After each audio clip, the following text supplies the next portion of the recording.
Good morning to all the teachers and students from the Greater Essex School Board. And I really want to commend all those people that are involved with the SHSM program. I think it's really a great opportunity to open up your horizons and learn new things about yourself, which will lead to success. I'm just going to say that with all questions during the presentation, please feel free just to write that in the chat box, and I will get back to that at the end of the presentation.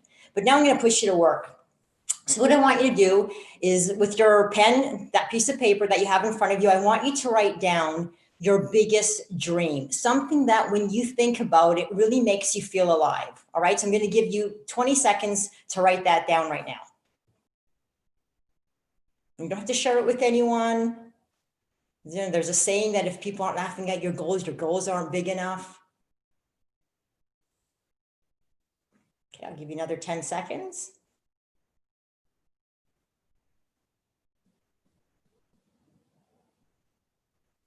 Okay, so underneath that, I want you to write a number between 1 and 10 of the probability of you making that dream a reality. Okay, so 1 being not so much going to happen and 10 being 100% you're going to make that happen. Okay, I'm going to give you 15 seconds to do that right now.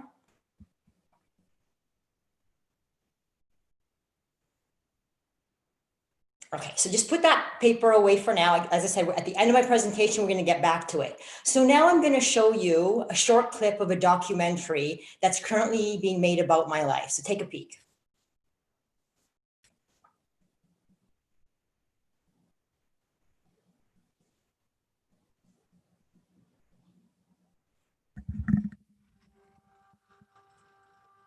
Leah has an amazing capacity to endure. I might use the word suffer.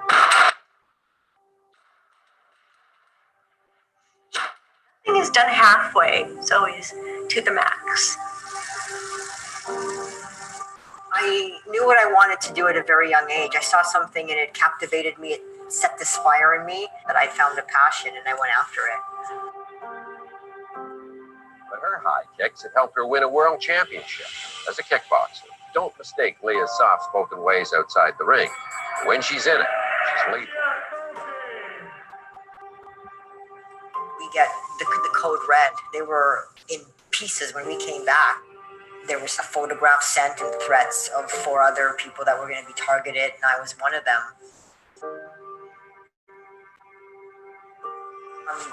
Attempting Race Across America this year. Imagine biking across America and doing it in a week. First question when you hear a race like this, you say, what? And then you say, why? And then you're like, how? How do you do that? I'm going to get there no matter what. No matter, how hard it's going to be, how long it's going to take. The competitive nature is overwhelming. It's addictive. It's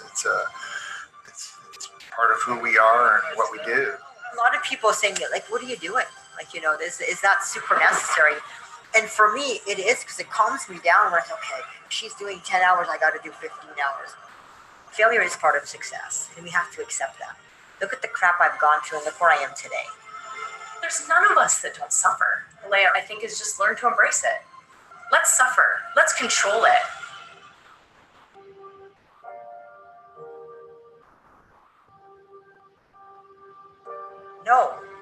No, you don't retire. You know when you retire? When you're dead. That's when you retire. When you're 6 feet under, that's a good time to retire.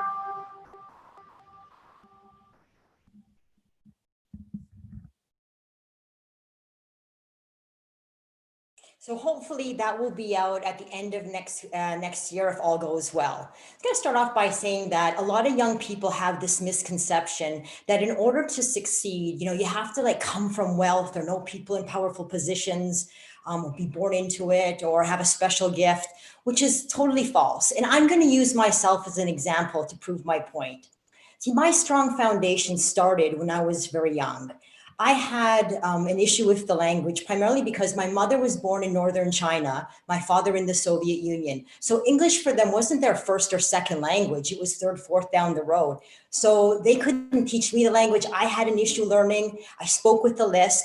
I also had a learning disability, so I was put in a special class. On the physical side, My left leg was growing at a faster rate than my right leg. It's longer, it's stronger, the foot is bigger, and it's kind of jammed where the ankle is. So they don't have a lot of mobility on both feet. So doctors told my parents that I'd never excel in anything, in sports, which was kind of confusing to me at the time because it was the only subject that I got an A in. So what happens when you're different? Well, you get bullied. So every lunch hour between 12 and 12:45, I was chased by a group of 8 boys, and I called it the Jason gang, me and my best friend, Matthew. Now, Matthew had red stringy hair and freckles. I had pigtails and braces. I mean, we were quite the couple. So we ran, and we couldn't tell the teachers because we were often lectured not to tattletale. And I couldn't tell my father because he really implemented to my sister and I, you can't always run away from your problems. You have to figure it out. So I had to figure it out. One day after school, I got 1 hour of television. So I was looking for my show. And it was back then too. We didn't have remotes. You had to go up to the TV and actually start clicking the channels. So as I'm clicking the channels, I stop and I see this Asian man fighting 5, 10, 15 people. And it was Bruce Lee and he was doing Kung Fu. And I get excited because I thought, damn, he can fight off 30. I only have to fight off 8. So I begged my mother for lessons. Now, we couldn't find a Kung Fu studio. So my mom enrolled me in a sport called Taekwondo, which is a Korean form of self-defense. And I get good very fast. By the time I'm 12 years old, I'm a junior national champion. And at that age, boys and girls fight together. And part of the reason why I excelled in the sport is because my father is also a champion in the sport of boxing. So as growing up, I didn't watch hockey or soccer, what most North American kids watch. I watched boxing with my father, and he's very animated. So he would teach me the way they stand, the way they move, the way they punch. So you mix Taekwondo and boxing, you get more of a kickboxer. And I didn't feel challenged anymore. So another black belt at the studio where I was training at, he suggested that I try kickboxing. So I lived in Vancouver. We lived on the west side. I hop on my bike and I ride to the east side of Vancouver. Not a great area. So I find this kickboxing studio. I remember going down a steep set of stairs. And I'm going to say that my head was so big, I barely got through the door because I knew I was good. So it's kind of this overconfident teenager. So when the coach saw me come in, he kind of wanted to teach me a lesson. So he says to me, can I help you? And so I tell him, I'm this 2nd degree black belt. I don't feel challenged. I basically start bragging about myself. So he tells me to zip it, stop talking. He wants to see my skills. So he puts me into a boxing ring. And he brings in this kid about half my size. And I think, damn, I'm going to kill him, right? But I also didn't know it was his most skilled kickboxer. So this little match starts, the bell rings, and I stand there, and he throws a punch, a jab that hits me in the face, not so hard, but enough for me to feel a trickle of blood. And I get mad because I've never been hit like that before. So I start throwing my best moves, and nothing is making contact. And the more mad and frustrated I'm becoming, the more I'm getting hit. So Alan Chang comes into the boxing ring. He says, stops the fight. He says, you go home and you think. I hop on my bike and I ride back home. And I felt totally deflated because for me, being able to defend myself was very important. I mean, it stopped all the bullying at school. But what I didn't know, it wasn't the physical part. I never got into a fight. What changed for me was the mental strength. I wasn't afraid anymore. When you see confident people, they act different, they walk different, they react to different situations differently. And that's what changed. But I didn't know that as a kid. Also, as I'm riding home, I didn't want my mother to see me because I was completely humiliated. As soon as I opened the door, my mom is standing right there. She's looking at me and I could feel the blood kind of still trickling down my nose. And I said to her, trying to be tough with, my bottom lip trembling, trying not to cry. I said, Mom, I'm going to be a kickboxer. Next day, I hop on that bike and I ride back to that studio. And I go back down those steep set of stairs. I mean, my head was still big, but only because it was swollen from the day before. Alan Chang sees me and he sits me down and he teaches me a very important life lesson. He says to me, I never want you to be like that. And what he meant was, whenever you're at the top of your game, no matter what you're doing, all that means is you're working twice as hard to stay there. Having confidence is good. But when that confidence turns to cockiness, that's when you're going to get hit the hardest. And it's true with anything you do. Along with that, remember, I'm like 12, 13 years old. He says, you want to do this sport? He says, no smoking, no drinking, no drugs, no friends, no phone, train 7 days a week, train twice a day. Then he says, 17, you world champion. And then my eyes get big. And I learned, what does it take to be the best at anything you choose to do? And that's 110%, really lasering in on that goal. Because for me, it wasn't just what I did inside the ring, or inside the gym, I should say. It was everything I did outside of the gym, eating well, sleeping well, cross training, and not just training 7 days a week, twice a day. I train 7 days a week, 3 times a day.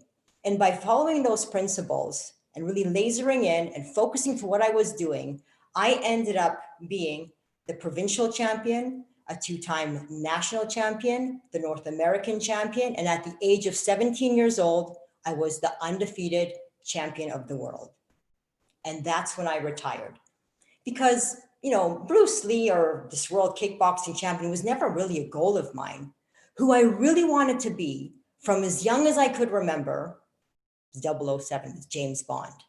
And people ask me, what the heck, why 7-year-old kid? Why would you ever, think about wanting to be a spy? And I knew that in my family, members of my family were involved in that type of work.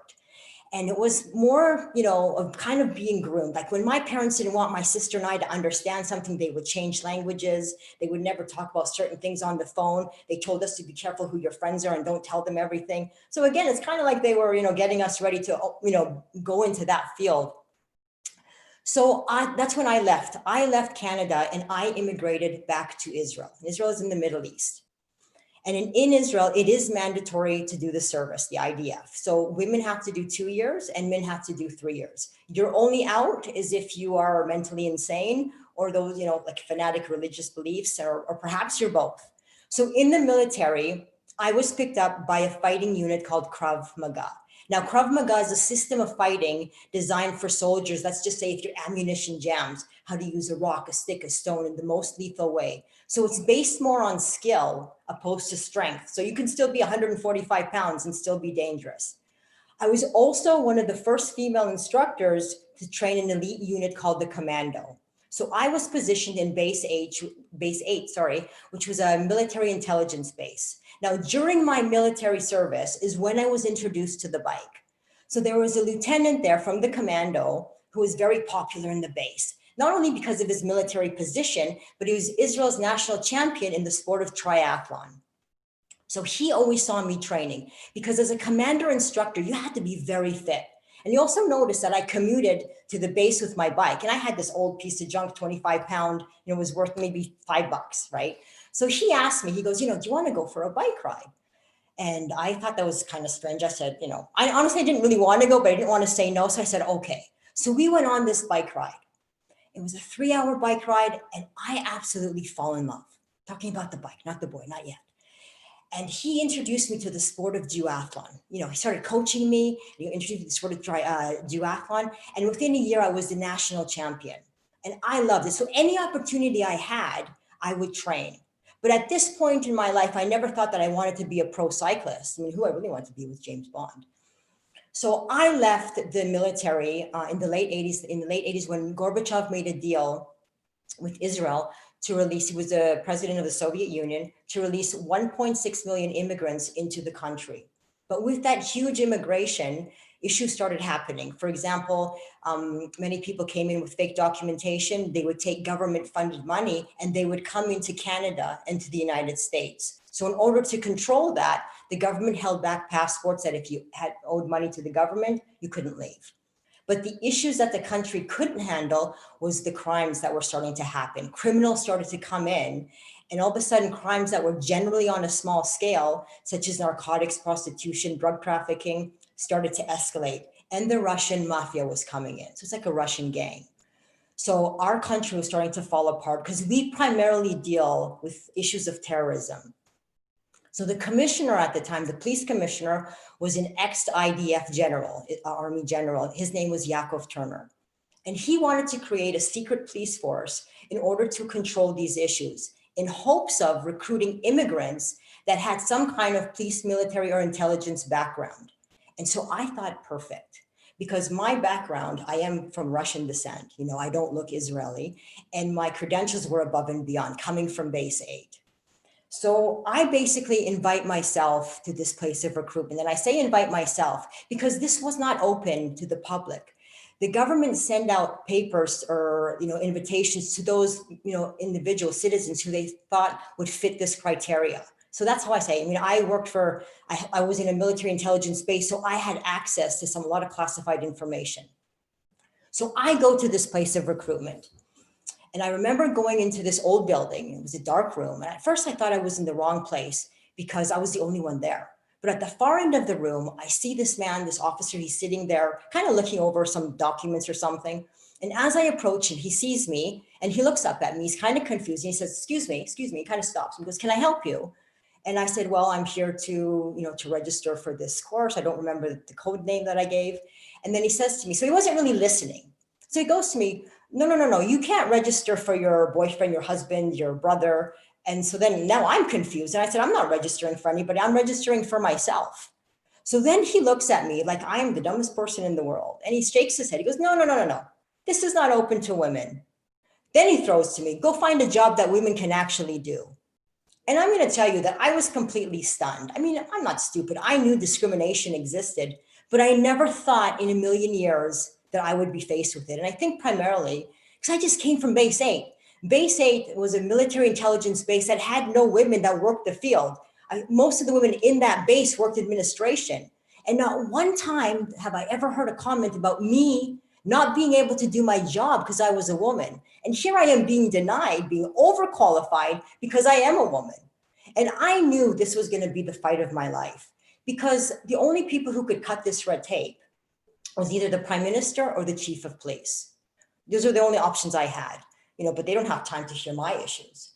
And mind you too, there were other avenues I could have taken. I didn't have to go just this route.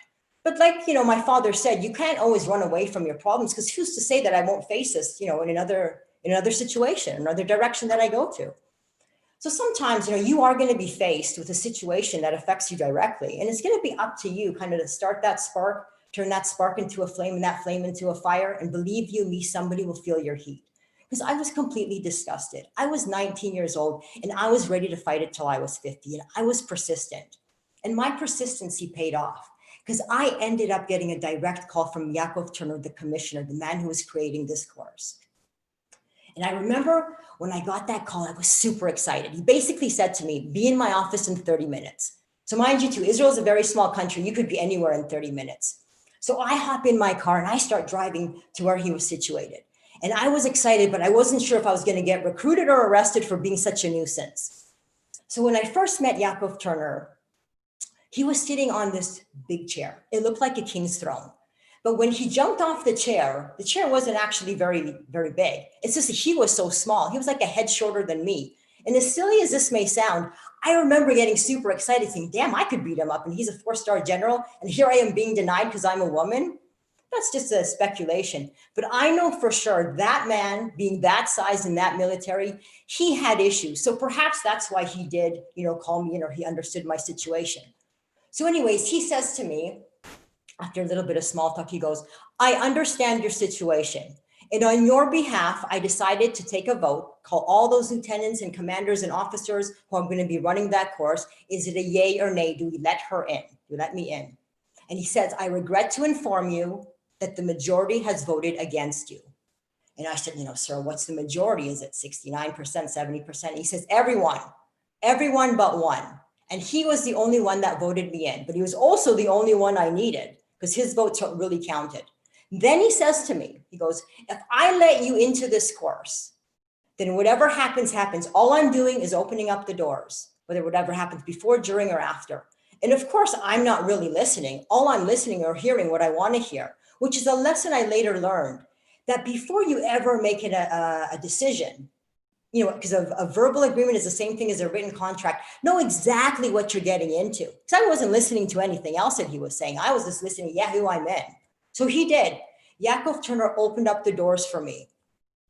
So shortly after that meeting, I was driving out to the location where this course was going to take place. And it was in a very secure place in the northern part of the country. As you approach this huge police military base, there was barbed wires, there was cameras, signs everywhere not to take pictures, not to grab your photo, no photographs. And as I'm approaching the entrance, I see branches of the media there. There was a newspaper station there, and then a news station and a radio station, and people with microphones and cameras, and I'm all confused. This is a secure location. And as I'm approaching, the guard says, Ina, Zoti, Zoti, and that means here, she's here, she's here. And all the media, they just swarm my car and they're taking pictures and microphones in front of my face. And I swear to God, in 30 seconds, I was the most famous person in the Middle East. And I thought to myself, so much for secret police work. Every criminal and terrorist knows what I look like. So that whole fiasco caused a disruption in the roll call. And remember, I'm not wanted there. Nobody wants me to be in that course, all the commanders. So now I'm standing in attention with everyone else to hear kind of what the year is going to be like. And there were 3 officers that were standing in front of us. They're all kind of just looking at me. And I was with 64 other recruits, primarily from the Soviet Union. So the main commander, he takes a step forward during the briefing and he leans into me and he says to me, 1 tier and I kick you out myself. Then he steps back and he crosses his arms and he continues to stare at me. And I'm going to tell you that it was a very intimidating environment. I didn't get the support of anyone else because no one knew me from a hole in the wall. But what is the best thing you can do when somebody really wants you to fail? And that's succeeding. Because the more he wanted me to fail, the harder I tried. And when people saw that I meant business and I wasn't going anywhere, no tears were coming out of these eyes. Not only one, but all of those guys didn't just stand behind me, they stood beside me and they started being verbal, saying this is wrong. Even people in the administration called me in and said, you can file a formal complaint. This is not a communist country. But I couldn't because I made a deal with the commissioner. But I didn't have to because I ended up graduating in the top 3rd in that class. And at that point, I'm thinking, James Bond, move over, here I come. But I'm just going to back up and say, although it was a terrible situation and it was a very difficult time, 2 very positive things happened. One, he apologized. The man who's shaking my hand is also the man who said 1 tier, which is a big deal because he has a lot of influence in that course. But a bigger victory for me was that when the commissioner heard, how well I did, he opened it up to everyone. So, sometimes you're going to have to go through hell before you make it to the gates of heaven. So what happens now is we get dispersed. We get to go home for about a month, and then we'll get our notification via mail, no email at the time, about where we're going to be situated. And I was certain that I would be at the headquarters, either Jerusalem, Haifa, Tel Aviv. 7 days go by, and I get my notification. I'm going, damn, you see how badly they want me? And I remember being super excited. I remember it was a green envelope. I open it up, and I'm just staring at it, and then I start to tremble. And boom, I just felt like a brick building had fallen on me. I wasn't going to no headquarters, no Tel Aviv, Haifa, Jerusalem. I was going to one of the worst police stations you could end up in, and it was called Hadera. It was in the northern part of the country, and it had a bad reputation, not only for the administration there, but the conditions. There was also a program in this police station that rehabilitated criminals to become police officers. And that's where I was going. And I couldn't complain. Remember the deal I made with the commissioner? Whatever happens, happens. Now, mind you, that in this type of work, the government work in Israel, you sign a contract, so you're not going anywhere for 25 years. You can retire at 45. And remember, I'm 19 years old, so 25 years is a lifetime. But I have no choice. I have to be positive. I'm going to say I'm generally a very positive person. So I remember driving to my first day to go to the Hadera police station to meet my boss. So as I'm driving, I'm trying to convince myself it's all going to be fine. So I remember driving into the parking lot and I see this old decrepit building with barbed wires on top. And it honestly looked more like a prison than it did a police station.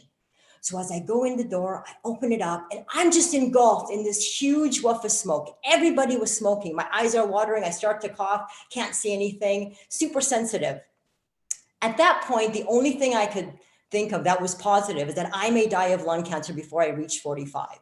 And even as I approached the front desk, the lady was sitting there with 1 cigarette between her finger, 2 still lit in the ashtray. She could barely see me. And she goes, Goldstein, she goes, Tahira Mala. And that means go upstairs. So now I'm going upstairs to meet my boss. I swear, I felt like I was in the Twilight Zone. So now I'm going up a steep set of stairs. And I just had this bad feeling that this wasn't going to go very well. So I go up. And I see an officer who was my boss, kind of leaned over, kind of looking over again, some documents or something. And as I approach, he doesn't lift his head up. So I was about to say something. Then he finally looks at me, doesn't say anything for a few seconds, which felt like a lifetime. Then he says to me in this harsh, aggressive voice, he says, "Tachini li kos kafe." And that means in English, make me a cup of coffee. And remember, he's my boss. If I don't do it, he could delay a promotion, put me in dangerous situations. It is the Middle East.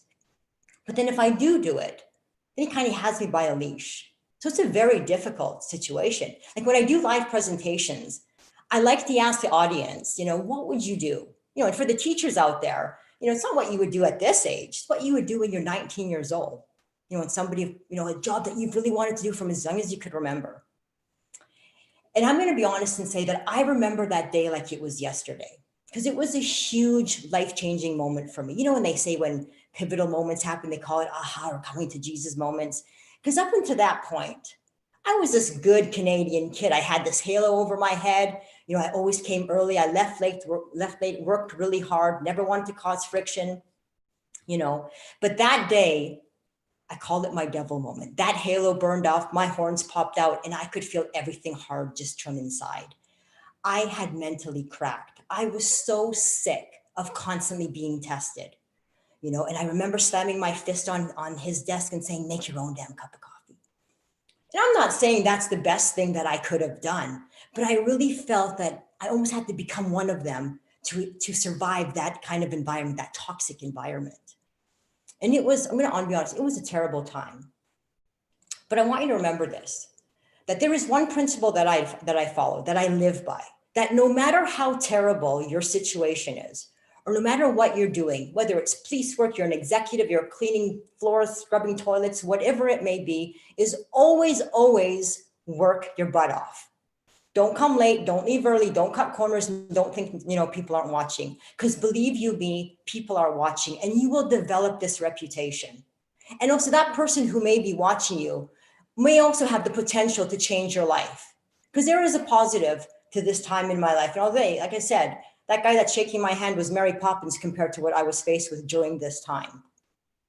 So one day I come into work, and the lady at the front desk, before she gives me a certain key for us to load up our cars, she goes, congratulations, you're being transferred. And I said, transferred, And so she sends me to the part of this department that I didn't even know existed. So I remember going in, and I remember I was aggressive at this time, and I thought I might be getting disciplined for aggressive behavior, and not towards criminals, but to other officers that I was working with, kind of to put them in their place for inappropriate behavior. So I'm ready now to meet another lieutenant who maybe ask, make me a sandwich. And this time I'd be ready to make him a knuckle sandwich. So I remember knocking aggressively on the door. And I hear this kind voice on the other side, oh, come in, come in. And instantly, just hearing that voice, I completely calmed down because I knew it was going to be okay. So as soon as I opened the door, who I see was a copy of a man. I don't know if you guys all know this man from Charlie's Angel called Bosley. And I kind of put a little smirk on my face, but it wasn't Bosley. Who he was head of an organization called the Belush. And the Belush is a spying agency. And in order to get into this organization, you need 3 to 4 years of police experience to even be considered. And I was barely 3 months.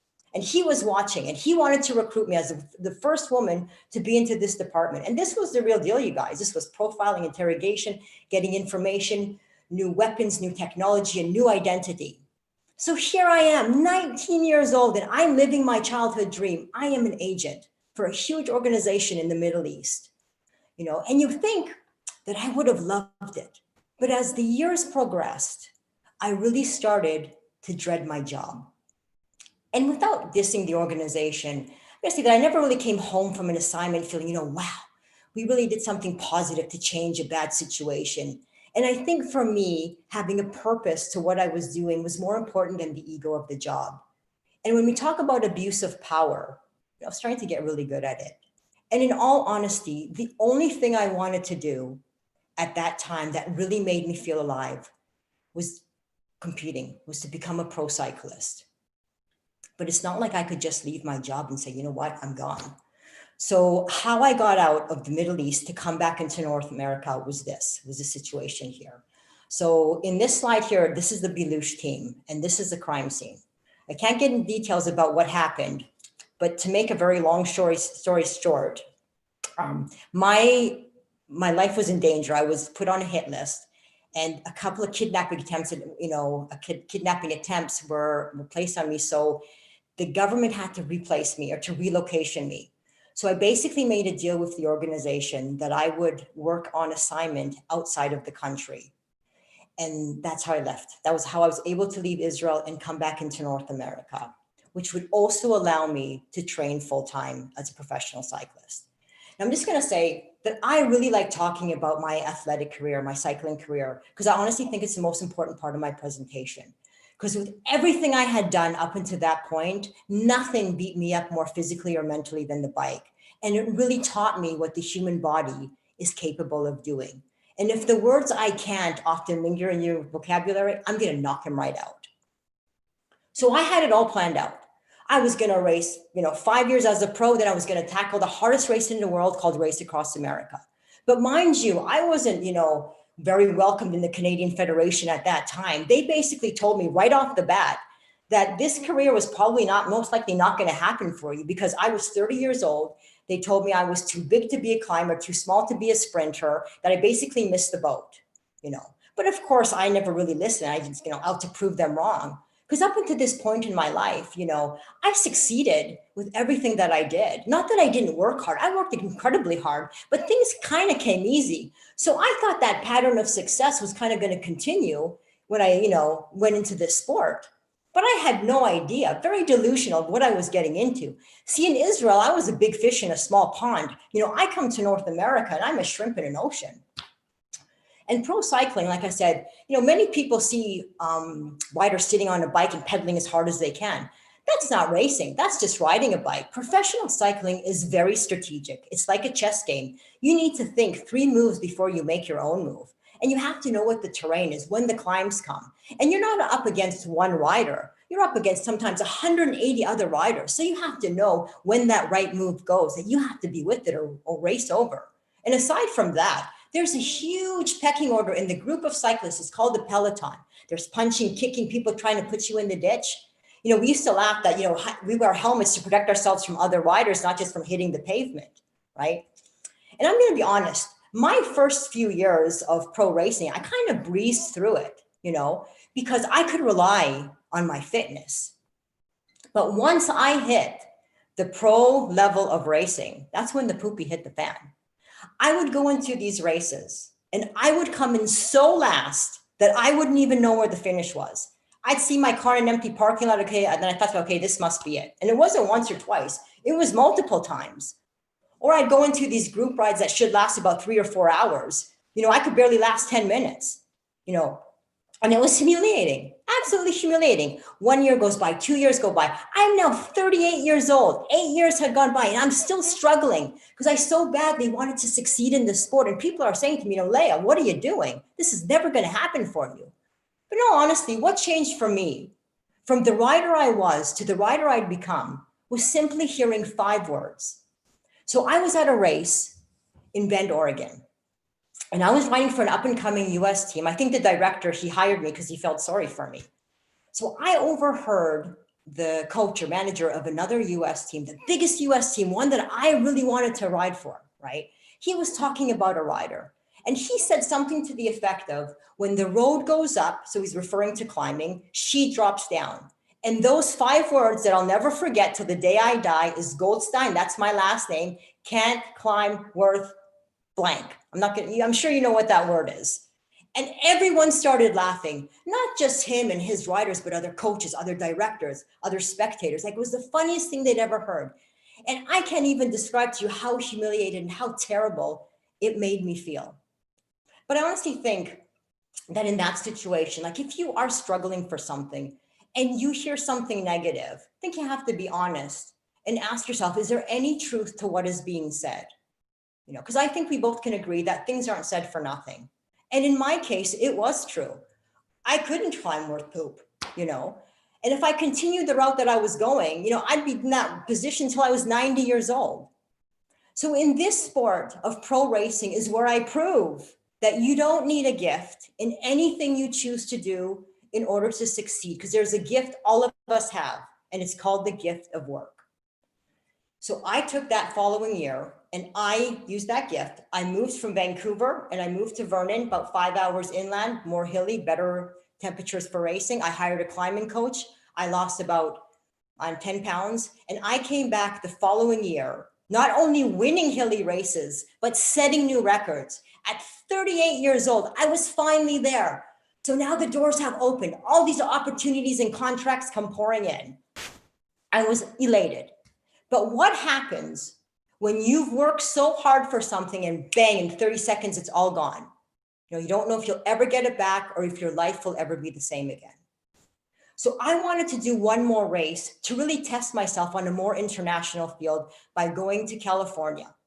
There was two big riders, one from Germany, one from the United States, and it was a 3-day race. And I knew on that first day, on that first long climb, those two riders would take off just to see kind of who's in contention for winning this race. So as predicted, they did exactly what I thought. They took off on that first climb, and I was the only rider from like 130 who could hold that blistering pace. So we're climbing up this mountain, and they couldn't drop me. So we crest all together, and I was elated, and I finally categorized myself as a pure climber. But when you go up, you must go down. Now on these bikes, we go very fast. We can reach speeds of up to 100 kilometers an hour. So we start descending. And as we're descending, other riders are starting to catch up with us. On my left-hand side, there was a small space about this big, not very big. I see this wheel trying to squeeze into that space. And she wanted to avoid the center line. Now the center line, there's a rule that if you touch it, you get a time penalty. That's just in order to contain us because we are a lot of riders on sometimes on very small roads. So in order not to touch that center line, she leans into me. And at 80 kilometers an hour, I land on my face. Boom, instant face lift. I lost my lips, most of my teeth. By the direction of the fall, the arm was dislocated back there. Because of the friction of the fall, all my first layer of clothing, first layer of skin, my ribs, most of my fingers and toes, my hips were busted. I mean, I could go on for another 2 minutes to tell you all the destruction that happened to me. It was like taking a pretzel and stepping on it. I was broken. And it was one of the most scariest moments of my life. So I'll just show you a picture of what it looked like. I remember waking up in this dark room. There was doctors on one side and nurses on the other side. And then at the front of the bed, there was my father, my sister, and a family friend. And as you can see, I couldn't move. I was in incredible pain. And I just wanted somebody to say something because it was, they're all just staring at me and I couldn't say anything. So my father is a very funny man. So, and I knew if anyone was going to say something, it was going to be him. So he kind of takes a step forward. He's kind of studying my face. He shrugs his shoulder and he goes, so you'll never be a model. Okay, so I hope you guys are all laughing because I can almost feel the tension through the cameras here. And laughter is a good form of recovery. But on a serious note, the diagnosis wasn't good. It was unquestionable about my ability to walk properly without a walker or a cane, and 100% that I'd never race again. And that's what I was left with. And it was a very difficult time, in my life, and a very difficult part of my presentation, because I don't have this great miracle story to tell you that I just popped out of it and I rode into the sunset. It was the most pain I had ever been in. Everything hurt all the time, breathing, blinking, too much light, too much sound. It was horrendous. So people say, how did you get out of it? Well, for me, I worked too damn hard. 8 years to just throw it away. Because if I listened to the words, you can't, or not possible, every time I was told that, I wouldn't have done anything. And whenever you hit rock bottom, at whatever it may be, if you don't crawl yourself out of it, mentally, you will always stay there. I mean, sometimes when we're faced with an overwhelming situation, we kind of buckle. We don't know what to do. So we do nothing. And I basically made a promise to myself that I don't care how long it takes, the kind of pain I'm going to go through. I'm going to get back on that bike and I'm going to race again. And I started my recovery right there. And the only thing I could do at that time was contract my abs. But every day I did something today that I couldn't do the day before. And being in that positive mode, I could feel my body starting to bind. As hokey as that may sound. When I was able to be transferred from a US hospital to a Canadian hospital, they re-x-rayed everything. And they were floored at how fast I was recovering. And they released me 6 weeks earlier than they had originally predicted of how long I would have to stay in the hospital. And as soon as I got home, I started my recovery. And it was a tough go. Very, very difficult, but I was so determined to get back on that bike. And it was mostly the flashbacks that I was dealing with. And to be honest with you, I was race ready that following season. Not a year, 8 months later, I was back on the bike, but things had changed. Nobody wanted to touch me with a 10-foot pole because based on Velo News, it was one of the worst crashes in the history of the sport. So nobody wanted to take a chance on me. So it was up to me as a one-woman team to prove who I was, to prove to the cycling world that I was still worth the investment. So my bike mechanic, he gave me a bike and a jersey and he said, go do your thing. And as an independent rider, it was me against everybody else. And it was a tough go. And I started winning races.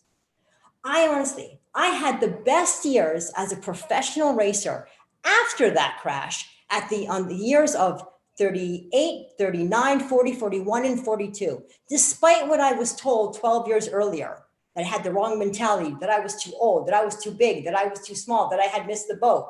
Not only was I on that boat, I was captain of that boat.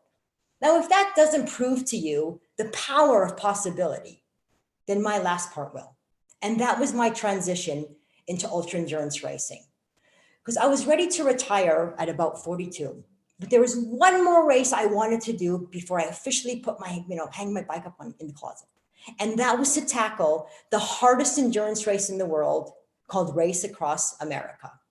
So Race Across America is a 3,000-mile nonstop race, all the way from Oceanside, California, right across to Annapolis, Maryland. And what makes it difficult is you've only got 12 days to do it. So when you put your body through that much element of stress and pain, it's not a matter of if, but when you're going to experience back, neck, knee, constipation, diarrhea, swelling. And Mother Nature will throw everything at you: wind, rain, storms. Going through the desert at 50 Celsius, I was so dehydrated, I had to be IV'd multiple times. At one point, I put my cleat down, my foot down on the hot asphalt, which melted the bottom of my cleat. I couldn't clip back in. But the best part is the hallucinations. You see, because you only have a 12-day period, of completing this race, you can't afford to sleep more than 0 to 3 hours in a 48-hour period. So your brain gets very tired. And when your brain gets tired, it goes kind of wonky. So an example is this, is like those children's crossing signs at school zones. You actually see those kids crossing, or big boulders, they become monsters. And at one point, I was being chased by wild pigs and I ignored it because I'm hallucinating. Then all of a sudden, my follow car comes up beside me. They lay on the horn and they're pointing back. They're pointing at the pigs. And I'm going, what? They go, the pigs are real. That's how crazy it is. This race is insane. But in order to do this race, you also have to qualify. You have to choose a qualifying race to prove to the organization that you are able to do this. So the qualifying race is usually about 800 kilometers. So I chose a race called Race Across Oregon, which was also one of the hardest qualifying races because of the amount of climbing. But I kind of categorized myself as a climber. I thought that might be my best shot to prove that I can do Race Across America. But before I was able to qualify, I was hit with something really hard. So on my last day as a pro racer with my US team, before I would be transitioning to an independent rider, I was at a big race in California. And after a warm up, I was kind of riding back to the team car. And at an intersection, there was a car coming at me at about, I'm going to say 85 kilometers an hour in a school zone in a closed area. And I tried to make eye contact with the driver, but she didn't look up at me. She had her head down because she was texting. So she ended up hitting me from the rear of the bike, which basically ejected me to the other side of the street. In order to break my fall, not to land on my head, I put both my arms out and I had 2 compound fractures. So this is kind of what it looks like. So as I'm lying there after surgery, it kind of looks worse than what it really is. The only thing I could think of is how the heck am I going to qualify now for the hardest race in the world with 2 broken arms? But I was determined. I didn't want to wait another full year before retiring. I wanted to do it this year so I could race across America that next year. So you have to be creative. Sometimes in crazy situations, you got to use your noodle. So what I did when I was released from the hospital and I came home, how I trained is I put my bike on it's called a trainer. So basically it's a device that you can use your own bike on and train that way. So on either side of my bike, I put 2 ironing boards in order to rest my arms. And that's how I would train for this race. Now, I knew it was insane, but there were 3 qualities I had that I thought would give me an edge. Because I had to work really hard with pro racing. But with ultra endurance racing, I thought I kind of had a head start. For one, I had the ability to really push myself beyond my limits 2, my ability to ignore pain, and 3, my ability to stay very functionable on 0 sleep. And that's why I thought I could get away with it. So after 9 weeks, I go into a race across Oregon. And it was excruciatingly painful. I won't lie about that. And I had to struggle through it. And remember, I had 48 hours to do it. And I end up crossing the line in 35 hours. I not only win the women's race, but I set a new women's record. But what made me really excited, that only 2 men had beat me within the hour. So now my head is getting big. It's starting to grow. And I'm thinking to myself, damn, if I can pull this off, being undertrained, with barely having any arms, and winning this qualifying race by that much time, I'm not only going into Race Across America to finish it, I'm going in it to win it, which was completely absurd. Because in all honesty, Race Across America is a completely different animal. You can't compare 5,000 kilometers with 800 kilometers. And I really didn't know what I was getting into. But what I did know is that I had to be in the best shape of my life and train relentlessly. I basically put my personal life on a shelf. I only answered the phone once a week to my parents so they knew I was alive. And I ate, breathed, slept training. That's all I did at all hours of the day, 17 hours, 15 hours, 13 hours on multiple days. And I came to that starting line in the best shape I believed possible. But I wasn't by far the favorite to win. The favorite to win was a Canadian rider named Caroline. And this would be her second attempt. Another favorite was a lady named Joan. She was an American rider, and this would be her third attempt. And then there was little old me thinking I'm going to win this on my first attempt. So the hardest race in the world starts, Race Across America starts. On that first long climb, kind of coming out of the desert, I take off like a bat out of hell. And I don't see anyone for 3 days. Why? Because I'm riding on record-breaking pace. And I'm thinking to myself, I got this. I got nothing. On that day that I kind of said, I got this. I mean, it's difficult, but I really felt like I was going to set a new record. I felt a sharp pain kind of from the center of the back of my head shoot down kind of toward my buttocks area. And all of a sudden, my head was starting to feel really heavy and I was having a hard time holding it up. And what I was developing was a ultra rider's worst nightmare. It's called Sturmer's neck. And what happens is all muscles that hold up your head, they completely collapse. So as you can see, that I cannot see the road now. So in order to control the bike and see the road, I'm controlling the bike with one hand, shifting, braking, and steering, and the other hand is I'm supporting my head. And your head is 8 pounds. So you can't ride, for the next 8 days like this. So now, other riders are starting to catch up with us. And members of my crew are saying, we may have to pull out. And I just shook my head and go, no. I've never quit anything in my life. I don't care if I have to crawl across the country. We're finishing this race. So now my crew is saying, okay, well, we have to come up with an apparatus in order to control to control this race and to make it more comfortable for me to ride for the next 8, possibly 10, 20 days. So one of the apparatuses is this. Was a PVC pipe they made into a makeshift knapsack with a sling underneath, but it wasn't strong enough to hold my head up. And anything on my back was very, very uncomfortable because the pain was just excruciating. Another device was an arm coming out of my bike, but the cup wasn't deep enough kind of to hold my head there and would also keep me in one position. So that wouldn't work either. So the solution was this. So what my crew did was they basically shaved me from ear to ear. They applied kinesiology tape from the middle of my head down to the middle of my back. With the remainder of my hair, they took tensor bandage, they French braided it into my hair, they pulled my head back that way and tied it to the back of my heart rate monitor. So it was kind of like a bobblehead. And I can't even describe to you the kind of pain I went through during that race. It was incredible. I mean, they were rotating a leaf, Tylenol, and Advil just to control this kind of pain. And I know, like in a situation like that, it would have been very easy for most people to say, you know what, I'm done. But for me personally, I knew that if I quit that race, I would regret it for the rest of my life. Option 2 would be I could dig deep, suck it up, and at least say, I gave it my best shot and be in pain for that 7 days. Because whatever you're doing in your life, you have to make it to your finish line, no matter what kind of pain you go through, no matter what struggles you go through, even if it's not the outcome that you want. And it was. I mean, I didn't set any records, right?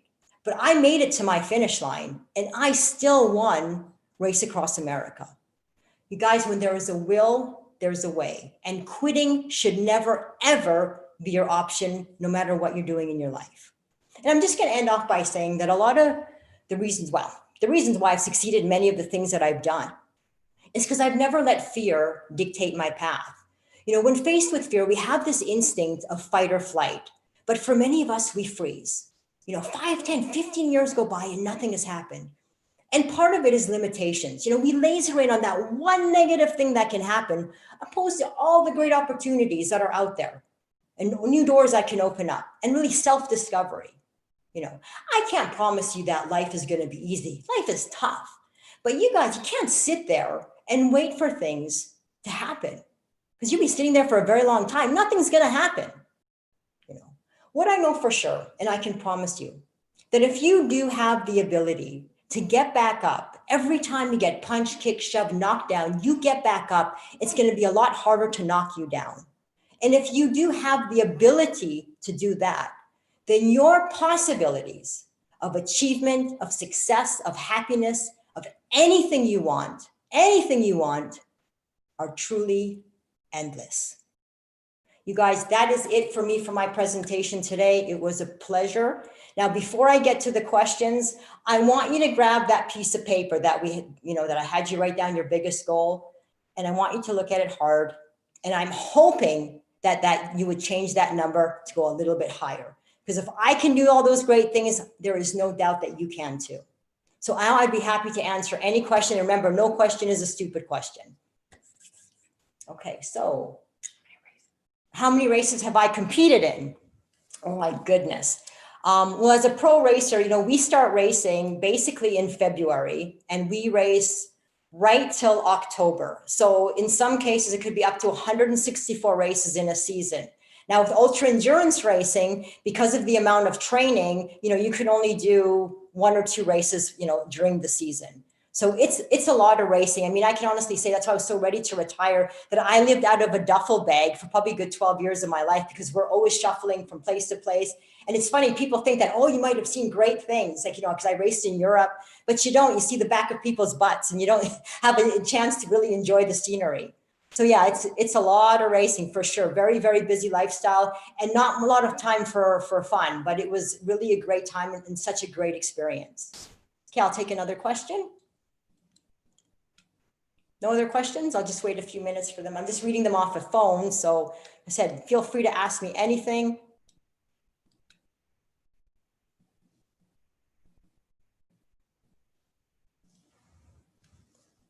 And also, if you want to put down in the chat, I'd like to know, it'd be really interesting for me if that number would have changed with your, you know, your dream and your determination. It would be really interesting. So please fire. I would be thrilled to know.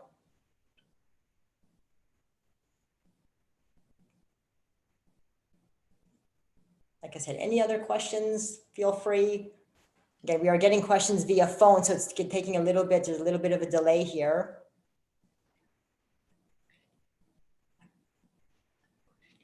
Oh, okay, I have another question here about the girl who pushed me. Well, during that time, I mean, it was during pro racing, there's a lot of deals that are going on. I'm talking about when I crashed at 80 kilometers an hour. So it was later, someone told me later that was a deliberate move. And I think it wasn't meant to be that aggressive, right? Because a lot of times, you know, when they feel there's a contender out there, they want to isolate you and you have a team by blocking the rider. So I think her intention was more to move me to the back of the field opposed to letting me hit the pavement. So sometimes, I mean, you know, dangerous situations can happen in pro racing just because of the speeds that we're going at. And remember, we're not hitting pillows or whatever, we're hitting pavement. So a lot of serious crashes can happen. That's for sure. That's why we wear helmets. And you should always wear a helmet, even if you're commuting, because I'll be honest with you. I mean, one of my coaches, he did pass away by just tipping over on his bike when there was a no helmet rule in Vancouver. That's why the helmet saved me multiple times. Okay, so I have another question coming in.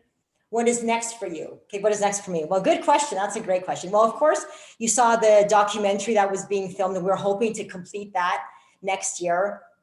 And I'm also attempting Race Across America one more time, because I am going after the record and beat my previous time of, well, actually I did it in 2019 of 10 days and 19 hours. So we're hoping to knock out another full day. So I'm in training for that right now for 2021, keeping our fingers crossed that everything will be kind of coming back to normal with the vaccine coming in, those borders will be open. So that's the big goal for now. Another question. How have you been staying in shape through the lockdown? Well, I have been doing exactly what I would normally do. Because I mean, the nice thing about pro racing or cycling is that you can also train inside. Like, as I said, there's a device called a trainer that you can put your own bike on and you can train that way. And because of the, the regulations that are, you can still exercise outside. So I still continued on just as I would, because I think too, even knowing that I wouldn't race, the benefits of me keeping in shape will lead me into the following year. So that's exactly what I did in order to stay in shape and not lose it. And I think it's really important too, to keep yourself busy during these times, right? You don't want to be stuck in the house all day. You want to keep yourself busy, try new things, try new activities, try a new sport, anything. Got another question? What are the most important steps to achieving a limitless mindset? Well, I think you have to be prepared to fail. Don't expect it, but be prepared for failure, right? Because I think a lot of times people expect it to be easy, that everything is going to come easy and you're, and once things go south, you just want to throw in the towel. And that's the thing is that we talked earlier about that people who have succeeded, right? Like for me, take an example with my pro racing. I mean, it took me almost 9 years to get to where I was, but I was determined never to give up. And a lot of times it's the influence that you hear coming from others. You can't do it, or it's not going to happen. You're too old, you're too young, you're too this, you're too that. You don't have the right mindset. Only you can determine what you're capable of doing, right? You know what I mean? So it's a matter of pursuing your goals, never giving up. Doesn't matter what people say, how long it takes, whatever the outcome, it's you go after what you believe in. And that's the thing, is sometimes you have to learn to be comfortable being uncomfortable. And that'll lead you to success. And you got to really believe in yourself. Because remember, your biggest support system is you. Take any other questions? Who are your biggest influences? Oh, good question. It's funny. People think that I have a superstar like Lance Armstrong or whatever. Actually, my biggest influences, believe it or not, were my parents, is really seeing, how hard they worked and how determined they were. Because, they came to this country. I was in the oven. My mother was 7 months pregnant with me. My sister was like 5 years old. My parents were really young. My dad had $100, and they were just so determined to succeed in this country. And they did. They didn't know anybody, had no help. But, the only thing my father could say, he would go from company to company saying, work. That's the only words he knew, and eventually he found a great job. And then he was working so well that the owner of the company put him as a partner. And my father ended up buying the company, and it just kind of escalated from there. And they got really big. But you know what? They also went completely bankrupt. So, and then they started up again. They didn't give up and they started up again. So coming from that influence of fighters, it really, made me strong in the individual person of who I am and who I want to become. Okay, well, I guess we're out of time today. Like I said, it was a pleasure speaking to you all, and I wish you all nothing but success. Thank you so much for having me.